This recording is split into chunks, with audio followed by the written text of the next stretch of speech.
aad u daawato dhammaan musalsalaadka ku baxa af Soomaaliga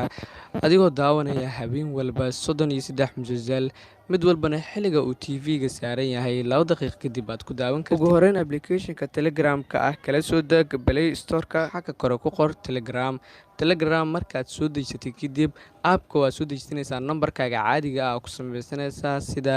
WhatsApp-ka oo kale kadib markaad soo samaysato xagga kore ee searching-ka waxaad qoraysaa Aasaas TV markaad intaas qorto waa kaas kanaalka halkaas ayuu ka soo baxayaa waad ku dhufanaya kanaalka